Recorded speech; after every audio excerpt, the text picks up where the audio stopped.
जनता TV देख रहे हैं आप। मैं हूं नेहा विश्वकर्मा। बुलेटिन की शुरुआत करते हैं इस वक्त की बड़ी खबर के साथ। दिल्ली में पीएम मोदी से मिले सीएम पुष्कर सिंह धामी।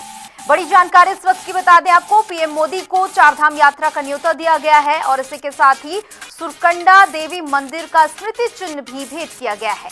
बड़ी खबर इस वक्त की। मेरठ से हरिद्वार ऋषिकेश तक नमो भारत ट्रेन की मांग की गई है। नमो भारत ट्रेन चलाने और डिफेंस हब की मांग की गई है। तो बड़ी जानकारी इस वक्त की। सीएम पुष्कर सिंह धामी और प्रधानमंत्री मोदी की मुलाकात हुई है। इस दौरान विकास को लेकर तमाम अहम मुद्दों को लेकर बातचीत हुई है। दिल्ली देहरादून हाईवे का उद्घाटन करने आ सकते हैं प्रधानमंत्री मोदी। बड़ी जानकारी इस वक्त की बता दें आपको। ऋषिकेश कर्णप्रयाग रेल लाइन का जल्द उद्घाटन करने की मांग की गई है। तो ये मुलाकात कई मायनों में अहम रही है और मुलाकात की जो खास तस्वीरें हैं वो हम आपको दिखा रहे हैं। पीएम मोदी को चारधाम यात्रा का न्योता भी दिया गया है और इसी के साथ ही स्मृति चिन्ह भी भेंट किया गया है। तो ये बड़ी खबर इस वक्त की। मेरठ से ऋषिकेश हरिद्वार तक नमो भारत ट्रेन की मांग की गई है। नमो भारत ट्रेन चलाने और डिफेंस हब की मांग की गई है।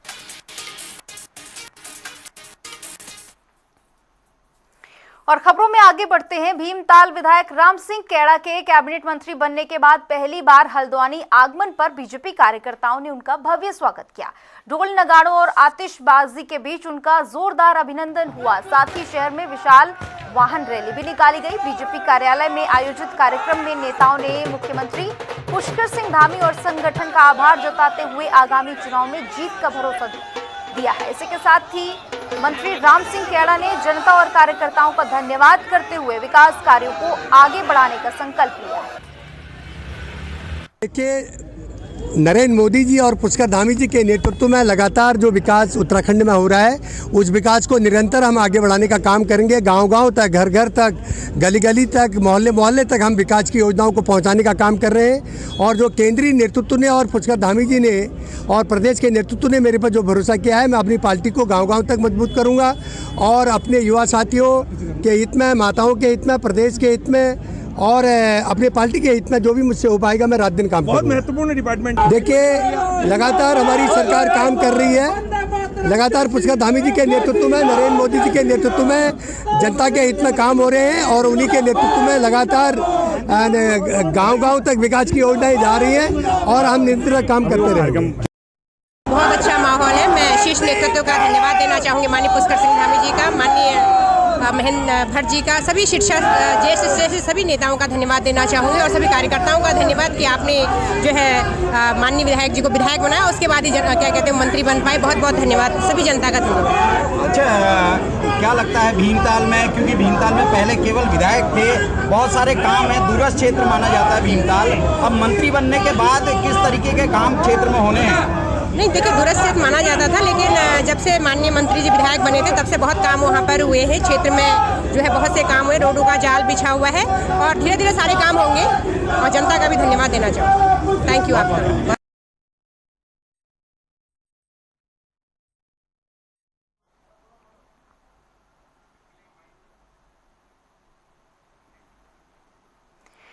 आगामी चारधाम यात्रा के तहत केदारनाथ धाम यात्रा की तैयारियों को लेकर विधायक आशा नौटियाल की अध्यक्षता में अहम बैठक आयोजित हुई। बैठक में डीएम विशाल मिश्रा और एसपी निहारिका तोमर सहित कई विभागीय अधिकारी मौजूद रहे। विधायक ने बढ़ती श्रद्धालुओं की संख्या को देखते हुए व्यवस्थाओं को और भी ज्यादा दुरुस्त करने के निर्देश दिए हैं। वहीं प्रशासन ने जनप्रतिनिधियों और व्यापारियों से सुझाव लेकर यात्रा को सुरक्षित और सुगम बनाने पर जोर दिया है। केदारनाथ यात्रा 2026, जिसमें हमारे समस्त अधिकारी आज यहाँ पहुँचे हुए हैं। जिला अधिकारी महोदय की उपस्थिति में बहुत सारे हमारे जो व्यवसायी हैं वो भी, घोड़े खच्चर, छोटी दुकानें, होटल व्यवसाय, तमाम लोग यहाँ आए हुए हैं और सबके महत्वपूर्ण सुझाव बैठक में आए। विभागीय अधिकारियों ने भी अपनी समस्याएं यहाँ पर बताई कि रोड, जैसे एनएच के संबंध में, हमारा जो पैदल रोड है उसके संबंध में, तो यहाँ पे चर्चा हो चुकी है, काफ़ी चर्चा हो गई और काफ़ी हद तक हम लोग यात्रा के लिए, यात्रा सुव्यवस्थित हो, सुगम हो, सरल हो, उसके लिए यहाँ पे काफ़ी चीज़ों पर हम लोगों ने चर्चा कर दी है। और अभी जो हमारे जो समस्याएं आ रही हैं, जैसे डीएसओ के माध्यम से कुछ बातें आई कि आगे आने वाले समय में यात्रा में सिलेंडरों का क्या होगा, तो उस पर भी चर्चा हो गई कि हमें कितने सिलेंडर यहाँ पे चाहिए जो व्यावसायिक है और डोमेस्टिक कितने चाहिए। तो इन सब चीज़ों पे जो महत्वपूर्ण यात्रा के लिए हैं उन सभी चीज़ों पे चर्चा हुई है। तो बहुत अच्छी बैठक रही और मैं सभी का धन्यवाद भी करती हूँ कि सबने अपने महत्वपूर्ण सुझाव भी दिए और अधिकारियों ने अपने जो सवाल आए उनके उत्तर भी बहुत अच्छे ढंग से दिए हैं। आज यहाँ ऊखीमठ ब्लॉक के सभागार में सभी स्टेक होल्डर्स के साथ एक बैठक आयोजित की गई और इसमें सभी विभाग भी रहे हैं। सभी की समस्याओं को सुना गया है।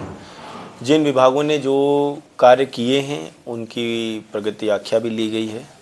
जनता की बहुत सी समस्याएं आई हैं, बहुत से सुझाव आए हैं, उनके विषय में कार्रवाई भी की जाएगी और सभी विभागों को एक टाइमलाइन बना करके अपना रिपोर्ट कार्ड देने के लिए कहा है, समय समय मॉनिटरिंग के लिए कहा है। प्रत्येक 3 दिन में 7 दिन में हम लोग इसकी मॉनिटरिंग करेंगे।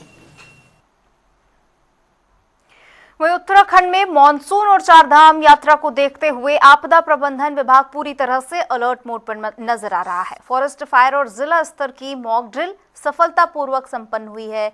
जल्द ही व्यापक मॉक ड्रिल और NIDM के सहयोग से ट्रेनिंग प्रोग्राम भी आयोजित किया जाएगा ताकि संसाधन, उपकरण और कर्मियों की क्षमता बढ़ाकर आपदा पर त्वरित प्रतिक्रिया सुनिश्चित की जा सके।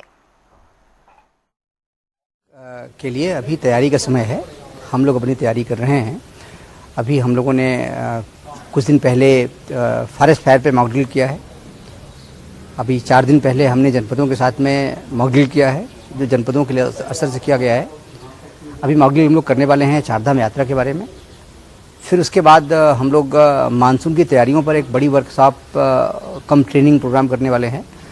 NIDM है, नेशनल डिजास्टर इंस्टीट्यूट भारत सरकार का है, उसके साथ में करने वाले हैं। इस तरह से लगातार हमारी तैयारी चलती रहती है। हम लोग अपना जो जनपदों में क्षमता है कैसे बढ़ावें, क्या उपकरण की कमी है, कहाँ प्रशिक्षण की कमी है, कहाँ पे उनको संसाधन की आवश्यकता है, उसको देखते हुए उसको फुलफिल करने का काम करते हैं। उस पर हम लोग काम कर रहे हैं। तैयारी, क्षमता विकास, प्रशिक्षण, इस पर जोर दे रहे हैं ताकि जब आपदा का समय आवे तो हम लोग बेहतर तरीके से काम कर सकें। और विधायक दिलीप रावत के मंत्री पद को लेकर बयानबाजी लगातार देखी जा रही है। भाजपा प्रवक्ता कमलेश रमन ने इसे उनके व्यक्तिगत विचार बताया और कहा कि मंत्री पद चाहे 6 महीने का हो या फिर 5 साल का, ये जनसेवा का अवसर होता है। दिलीप रावत सक्रिय विधायक हैं और उनके निर्णय से सरकार के विकास कार्यों पर कोई असर नहीं पड़ेगा। देखिए, ये तो दिलीप रावत जी का एक अपना खुद का वक्तव्य है और उनका अपना सम्मान भी है, क्योंकि वो एक जनप्रतिनिधि हैं। अपनी बात को अगर वो रख रहे हैं क्योंकि वो उनका व्यक्तिगत निर्णय है और व्यक्तिगत उनके विचार है, तो जाहिर सी बात है उनको लगा होगा। तो जिनको ये सम्मान मिला है या 6 महीने की बात हो या 5 साल की बात हो, देखिए सेवा करने का सबको मौका मिलता है। विधायक के रूप में दिलीप रावत जी बहुत अच्छा कार्य कर रहे हैं, जनमानस के लिए, जनहित में हमेशा अपने क्षेत्र में लगे रहते हैं। तो अगर उन्होंने नहीं लिया है तो कोई ऐसी दिक्कत नहीं है, लेकिन सरकार का अपना कर्तव्य होता है। जिन लोगों को ये मिला है इस समय, चाहे वो 6 महीने के लिए हो और चाहे 5 साल के लिए हो, जाहिर सी बात है वो जनहित में सेवा करेंगे और इस प्रदेश के लिए काम करेंगे, विकास कार्यों को आगे बढ़ाएंगे। वहीं उत्तराखंड हज कमेटी ने हज यात्रियों के लिए सिविल अस्पताल में मेडिकल स्क्रीनिंग और वैक्सीनेशन शिविर का आयोजन किया। कैबिनेट मंत्री प्रदीप बत्रा ने उद्घाटन करके यात्रियों को वैक्सीनेशन ड्रॉप पिलाया है। स्वास्थ्य जांच के बाद सभी को ग्रीन कार्ड जारी किया गया। हरिद्वार से 400 से अधिक यात्री इस बार हज यात्रा पर जा रहे हैं और सरकार उनके लिए बेहतर और आधुनिक सुविधाएं सुनिश्चित कर रही है। और यहाँ पर सभी यात्रियों से मिला हुआ, सभी को मुबारकबाद दी। उनकी यात्रा अच्छी रहे, सफल रहे और टीकाकरण बहुत जरूरी है। मैं सोचता हूँ कोरोना के बाद से काफी सारे दिक्कत आई थी, तो इसमें पोलियो ड्रॉप से लेकर टीकाकरण से लेकर ब्लड टेस्ट से लेकर सभी टेस्ट यहाँ पर हमारे यहाँ उपलब्ध हैं। तो सभी यात्रियाँ सब टेस्ट कराएं और एक जो ग्रीन कार्ड मिला है उस कार्ड को लेकर वापस जाए ताकि उनको यात्रा में कोई दिक्कत ना हो, कहीं कोई परेशानी ना हो, कहीं कोई रोके ना उनको। तो आज हज कमेटी द्वारा यहाँ पर हमारे शादा भाई और हमारे भाई आए थे, तो इनके साथ मैंने यहाँ पे विजिट किया और सभी यात्रियों को मुबारकबाद दी। उनकी यात्रा जो है अच्छी रहे और खुदा से वो सबकी अमन शांति के लिए दुआ करें। देखिए, ऐसी हमारी सरकार, माननीय मुख्यमंत्री हर वर्ग के लिए काम करते हैं और यात्रियों के लिए उन्होंने बहुत संभव प्रयास किए कि यात्री जो जाए उनको कोई दिक्कत परेशानी ना हो। तो मैं समझता हूँ कि धन्यवाद करते हैं माननीय मुख्यमंत्री का और सरकार का, जिन्होंने यात्रा को सुगम बनाया और जो भी यात्री जाएंगे उनकी यात्रा सफल हो और जो दुआ मांगने जा रहे हैं उनकी दुआ कबूल हो। कमियां होती रहती है उनको दूर करा जाएगा। सरकार लगातार प्रयास कर रही है और जो भी दिक्कत आएगी किसी यात्री को तो उसको दूर करा जाएगा। वास्तव में 447 लोग जो हरिद्वार जनपद से हज यात्रा में जाएंगे उनको माननीय मुख्यमंत्री जी की ओर से और जो हज कमेटी के अध्यक्ष हैं उनकी ओर से, सादात समिति की ओर से और हमारी पूरी पार्टी की ओर से बहुत बहुत शुभकामनाएं। आज सबके मन में खुशी की लहर है कि उनको ये दिन मिला। आज टीकाकरण का जो पहला दिन है जिसकी शुरुआत हमारे कैबिनेट मंत्री बत्रा जी ने यहाँ पर आके की है। उनके साथ में हमारे देशराज कांडवाल जी पूर्व विधायक हैं और वर्तमान में हमारे दर्जा राज्य मंत्री हैं। हमारे वक्फ बोर्ड के चेयरमैन शादाब शम्स जी हैं। सारे लोगों ने यहाँ पर आज इसका टीकाकरण का जो शुभारंभ था उसमें यहाँ पर प्रतिभाग लिया। मैं माननीय मुख्यमंत्री जी का भी धन्यवाद करना चाहूंगा कि लगातार वो प्रयासरत हैं कि जो हमारे यहाँ से जो हाजी जा रहे हैं उनको बेहतर सुविधाएं मिले। सरकार की हमेशा से कोशिश होती है कि बेहतर से बेहतर सुविधाएं हो और इस बार पहले की भांति पहले एक टाइम तय होता था कि सब एक ही फ्लाइट में जाएंगे। अब कभी भी कोई जा सकता है, उनको अपनी पसंद से फ्लाइट चूज करने की इजाजत है। और क्योंकि कोविड का अभी भी इंटरनेशनल लेवल पर ये प्रॉब्लम्स चल रही है और सऊदी गवर्नमेंट की तरफ से कहा गया है कि कोविड के वैक्सीनेशन भी होंगे, इसलिए हॉस्पिटल्स में स्पेशल इंतजाम इंडियन गवर्नमेंट की तरफ से कराए गए हैं कि सबके एक्सरेज होंगे, चेस्ट एक्सरे होंगे, कहीं किसी को कोई प्रॉब्लम तो नहीं है, किसी तरह की कोई दिक्कत तो नहीं है। मैं कहता हूं कि दिल की गहराइयों से मैं अपनी देश के यशस्वी प्रधानमंत्री को, माननीय केंद्रीय अल्पसंख्यक कल्याण मंत्री को और अपने मुख्यमंत्री को, स्वास्थ्य मंत्री को बधाई देता हूं, धन्यवाद करता हूं कि उन्होंने बहुत शानदार इंतजाम तमाम हाजियों के लिए कराए हैं। रुकते हैं छोटे से ब्रेक के लिए, फौरन हाजिर होंगे।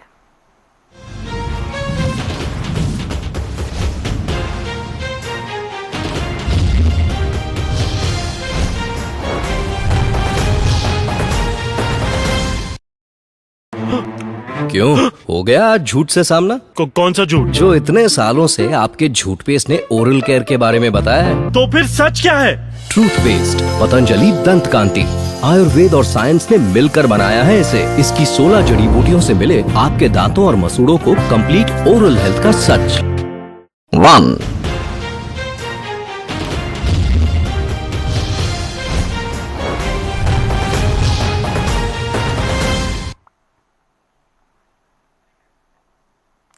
ब्रेक के बाद एक बार फिर से स्वागत है। रुक करते हैं बड़ी खबर का। देहरादून से इस वक्त की बड़ी खबर सामने आ रही है। दिव्यांशु मर्डर केस से जुड़ी हुई बड़ी जानकारी, चौथा आरोपी गिरफ्तार कर लिया गया है।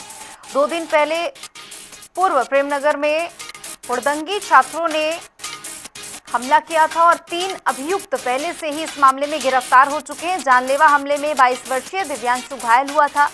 परिजनों की तहरीर पर मुकदमे के तहत आगे की कार्रवाई जारी है। विवाद की जड़ मानते हुए 2 होटल भी सीज किए गए हैं।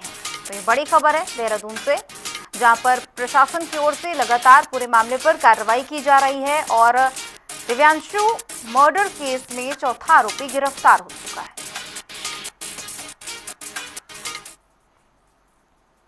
वहीं रानी पोखरी डोईवाला में राष्ट्रीय विधि विश्वविद्यालय स्थापना के विरोध में परवानदून कांग्रेस में प्रदेश सरकार पर पुतला दहन किया गया है और पुलिस ने कई आंदोलनकारियों सहित महिलाओं और बुजुर्गों को गिरफ्तार किया है। कांग्रेस ने कहा कि यह विश्वविद्यालय क्षेत्र में युवाओं के भविष्य से जुड़ा है और भूमि में किसी भी बदलाव पर वो कड़ा विरोध और बड़े जन आंदोलन की चेतावनी देंगे। इसमें डोईवाला के रानी पोखरी क्षेत्र में निष्ठाबाद में लॉ यूनिवर्सिटी का शिलान्यास किया गया था। उस समय डोईवाला के विधायक माननीय त्रिवेंद्र सिंह रावत जी थे और वो प्रदेश के मुख्यमंत्री थे। उनका एक ड्रीम प्रोजेक्ट था। तो पूरे प्रदेश से बड़े नेता वहां पहुंचे, अधिकारी पहुंचे, यूनिवर्सिटी के वहां शिलान्यास किया गया और ये कहा गया कि इससे जो उत्तराखंड के युवा हैं या उत्तराखंड के बाहर से भी जो युवा हैं उनको अपॉर्चुनिटी मिलेगी। लोकल जो क्षेत्र है उसकी आर्थिकी में फर्क पड़ेगा, वहाँ लोगों को रोजगार मिलेगा, क्षेत्र का विकास होगा। बड़े बड़े सपने सबको दिखाए गए। लगभग 40 दिन से डोईवाला में वहाँ के जनप्रतिनिधि, क्षेत्रवासी, सामाजिक संगठन, विभिन्न दलों के लोग लगातार इस लॉ यूनिवर्सिटी को लेकर धरना प्रदर्शन कर रहे हैं। आपको भी पता है कि पिछले परसों वहाँ पर क्या हुआ, सरकार ने जबरदस्ती वहाँ पर एक डिमार्केशन करने की कोशिश की, जबकि वो जगह वहाँ पे वो जगह है जहाँ पर पूर्व मुख्यमंत्री त्रिवेंद्र रावत जी ने 2019 में वहाँ पे शिलान्यास भी किया था, भूमि पूजन भी किया था कि यहाँ पे लॉ यूनिवर्सिटी बनेगी, और उसी के आधार पर 2022 में और 24 में इन लोगों ने वहां से वोट भी मांगे। और आज जब हम देख रहे हैं कि वो जगह सरकार द्वारा किसी और विभाग को दे दी गई, हमें किसी को कोई आपत्ति नहीं है कि आप विस्थापितों को जमीन दें, लेकिन विस्थापितों को कहीं और दें। वो एक बहुत बड़ा संस्थान डोईवाला में खुलने जा रहा है और हम लोग नहीं चाहते कि वो संस्थान कहीं और जाए। वो बहुत बड़ी उपलब्धि डोईवाला क्षेत्र के लिए है। वहीं उत्तराखंड में आगामी विधानसभा चुनाव को लेकर सियासी माहौल गर्म नजर आ रहा है। बीजेपी मंत्री खजान दास ने कहा है कि पार्टी संगठन आधारित है और 2027 में मुख्यमंत्री पुष्कर सिंह धामी के नेतृत्व में 47 से अधिक सीटें जीतकर सरकार बनाएंगे। उनका कहना है कि जनता का समर्थन प्रदेश हित में किए गए कार्यों पर आधारित होगा। समय तो ऐसा है कि समय फिर भारतीय जनता पार्टी का आने वाला है, क्योंकि भारतीय जनता पार्टी कार्यकर्ता आधारित पार्टी है और कार्यकर्ताओं के ऊपर ही डिपेंड रहती है और कार्यकर्ताओं को समय समय पर तेज धार दी जाती है। 27 का चुनाव नजदीक आने वाला है। हम लोग जितना कर सकते हैं मुख्यमंत्री जी के हाथों को मजबूत करते हुए, और आने वाले समय में माननीय पुष्कर सिंह धामी जी के नेतृत्व में हम चुनाव फाइट करेंगे। और जो सीटें अभी वर्तमान में भारतीय जनता पार्टी के पास है, यानी कि 47 सीटें हमारे पास है, वो इससे अधिक जीत करके आएंगे, ये मैं विश्वास आप सबको देना चाहूंगा, क्योंकि जो प्रदेश के हित में काम किया है और प्रदेश के हित में काम करेंगे, इस विश्वास के साथ मैं कहूंगा। उत्तराखंड के काशीपुर स्थित मां बाल सुंदरी देवी धाम में रामनवमी और दुर्गा नवमी के अवसर पर श्रद्धालुओं की भारी भीड़ देखी गई। उत्तर प्रदेश के कई जिलों से आए हजारों भक्त यहां पर लंबी कतारों में दर्शन करते हुए नजर आए। चैती मेले के इस पावन अवसर पर जय माता दी और जय श्री राम के जयकारे पूरे परिसर में गूंजे। कड़ी सुरक्षा व्यवस्था के बीच श्रद्धालु पूरे विश्वास के साथ मां के दरबार में अपनी आस्था अर्पित करते हुए नजर आए। 10 वर्ष की बात थी, इस वर्ष भी जो हमारे चैत्र नवरात्रे रहते हैं उसके उपरांत सभी श्रद्धालु उत्तर भारत का सबसे बड़ा मेला यह लगता है। तो माँ बाल सुंदरी के इस पावन प्रांगण में आसपास से क्षेत्रवासी यहाँ उपस्थित हुए हैं माँ भगवती का आशीर्वाद लेने के लिए, उन्हें प्रसाद चढ़ाने के लिए। दिन का यह व्रत चलता है। व्रत के उपरांत कन्या पूजन करने के उपरांत यहाँ पर प्रसाद चढ़ाने के लिए क्षेत्रवासी उपस्थित होते हैं। नवमी अष्टमी को कन्या पूजन और देवी की पूजा होती है। कन्या पूजन किया जाता है, उनको चढ़ावा वगैरह दिया जाता है। कहाँ से आए हो आप लोग? जिला रामपुर से। हाँ, जिला रामपुर से आए हैं। सोनी शर्मा। हम यूपी से आए हैं, धामपुर से। हम माता के दरबार में अपने बच्चे का मुंडन भी कराने आए और प्रसाद भी चढ़ाने आए। माता के चरणों में जो भी मांगते हैं वो मिलता है। यहाँ आते हैं तो जो भी मांगते हैं वो पूरा होता है। कितने साल से आ रहे हो उत्तराखंड? जी मैं तो काफी साल बाद आई हूँ, वैसे पहले आई हूँ पर अब काफी साल बाद आना। नैनीताल के भवाली रोड स्थित खुपी क्षेत्र में सुबह एक बस अनियंत्रित होकर पलट गई, जिसमें करीब 15 से 16 यात्री सवार थे। हादसे के बाद मौके पर पहुंची एसडीआरएफ की टीम ने तुरंत रेस्क्यू ऑपरेशन चलाकर 7 घायलों को सुरक्षित बाहर निकाला और उन्हें अस्पताल में भर्ती कराया गया है। इस दुर्घटना में एक यात्री की मौके पर ही मौत हो गई है, जबकि अन्य यात्रियों की स्थिति का जायजा लिया जा रहा है।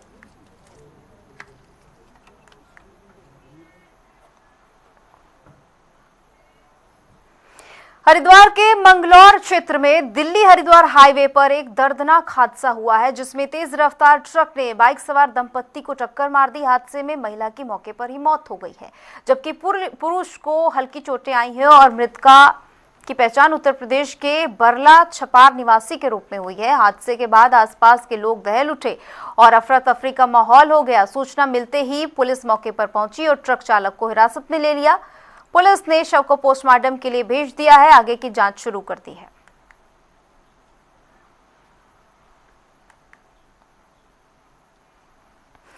हरिद्वार में दीपिका इंडियन गैस सर्विस पर गंभीर घोटाले के आरोप लग रहे हैं। स्थानीय लोगों ने सिलेंडर को तौलने पर 2 से 3 किलो गैस कम पाई है। बता दें आपको कि उपभोक्ताओं का गुस्सा फूटा है और प्रशासन से सख्त कार्रवाई की मांग उठाई गई है, लेकिन शिकायतों के बावजूद भी जांच नहीं हुई।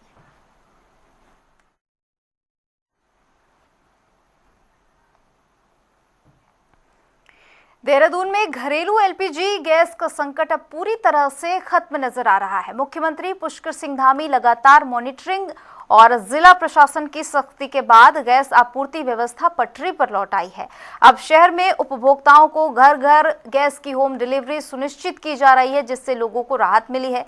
प्रशासन ने गोदाम से सीधे वितरण पर रोक लगाते हुए क्यूआरटी टीमों के जरिए निगरानी बढ़ा दी है। इसके साथ ही सभी 70 गैस एजेंसियों पर लगातार निरीक्षण किया जा रहा है, जिससे सप्लाई चेन मजबूत हुई है और उपभोक्ताओं को समय पर गैस उपलब्ध हो रही है। इस कार्रवाई के बाद से शहर में स्थिति पूरी तरह से सामान्य है। व्यवस्था के लिए हमने 4 चरणों पे काम कर रहे हैं। एक तो जो गैस की बुकिंग है कंज्यूमर्स वो सरलता से कर पाएँ, इस पे काम किया गया है। और इसके बाद जो है जो हमारे जनपद में 70 गैस एजेंसियाँ हैं उनके माध्यम से जिलाधिकारी महोदय देहरादून के निर्देशों पर 30 अधिकारियों की माइक्रो लेवल पर एजेंसी वार ड्यूटी लगाई गई है और वो ये सुनिश्चित करा रहे हैं कि कोई भी गैस एजेंसी पर गोदाम पर गैस का वितरण ना हो, कंज्यूमर्स को उनके जो है गैस गोदाम तक ना आना पड़े। और तीसरे लेवल पे हम तेल कंपनियों के अधिकारियों से निरंतर और प्रतिदिन समन्वय स्थापित करते हुए अधिक से अधिक गैस की आपूर्ति कर रहे हैं। और इस चौथे चरण में हम जो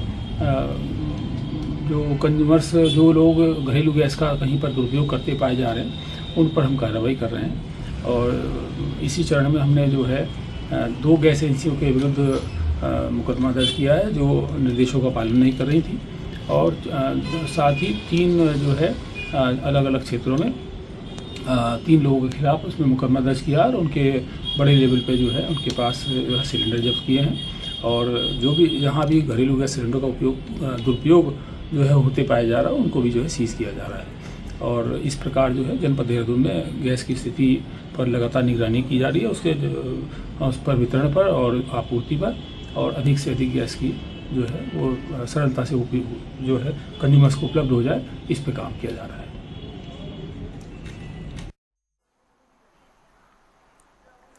रामनगर में एलपीजी सिलेंडर संकट के बीच 14 से 15 किलोमीटर लंबी पाइपलाइन और 1000 से अधिक कनेक्शन होने के बावजूद गैस सप्लाई शुरू नहीं हो पाई है। तकनीकी तैयारी पूरी है, लेकिन डीएसयू के लिए जमीन नहीं है और प्रशासन एचपीसीएल परियोजना को तेजी से शुरू करने में जुटा है, जबकि लोगों को उम्मीद थी कि ये जल्द शुरू होगा, लेकिन नहीं शुरू होने की वजह से लोगों में नाराजगी है। यहाँ रामनगर में पहले से एक प्रोजेक्ट चल रहा था, क्योंकि मुझे भी अभी बहुत समय हुआ नहीं है, तो मैंने जानकारी ली। तो इसमें एक्चुअली में 2 फेज में यहाँ पे काम होना था। एक फेज में तो काम कंप्लीट हो गया है जो 10 किलोमीटर का था, और 10 किलोमीटर में इनका काम अभी रनिंग में है। तो एक रिक्वेस्ट एचपीसीएल के माध्यम से ये आई है कि हमको एक जगह चिन्हित करके दे दिया जाए। तो मेरी इस संबंध में नगर पालिका से भी बात हुई है और मैंने एचपीसीएल वालों को बुला लिया है। तो एक ज्वाइंटली एक निरीक्षण भी कर लेंगे, क्योंकि इनका एचपीसीएल का रहना भी जरूरी है। कल के दिन जो इस समय खाड़ी में जो टेंशन है उसकी वजह से जो सिलेंडर की प्रॉब्लम आ रही है, तो मैं आपको बताऊं कि रामनगर में करीब 14-15 किलोमीटर गैस पाइपलाइन अंडरग्राउंड बिछ चुकी है। पंपापुरी, भरतपुरी, टेढ़ा रोड, दुर्गापुरी से लेकर लखनपुर तक पूरा एरिया उसमें कवर हो चुका है और करीब 1000 से ज्यादा कनेक्शन वहां पे दिया जा चुका है। अब जरूरत है उसके लिए डीएसयू बनाने की, जहां से वो सप्लाई पूरे शहर में जाएगी। तो करीब इन्होंने 800-900 इन्होंने कनेक्शन भी दिए हैं इसमें। तो ये अगर पाइपलाइन की सप्लाई चालू रहती तो इस समय ये सिलेंडर के लिए कम से कम 1000 परिवार तो ऐसे होते जिनको पाइपलाइन का फायदा मिल रहा होता। इसके लिए हमने कल जिलाधिकारी जी से बात की है और उनसे निवेदन किया है कि नगर पालिका के माध्यम से या किसी भी विभाग से कुल 1400-1500 स्क्वायर फीट जमीन चाहिए जिसमें डीएसयू स्थापित होगा एचपीसी।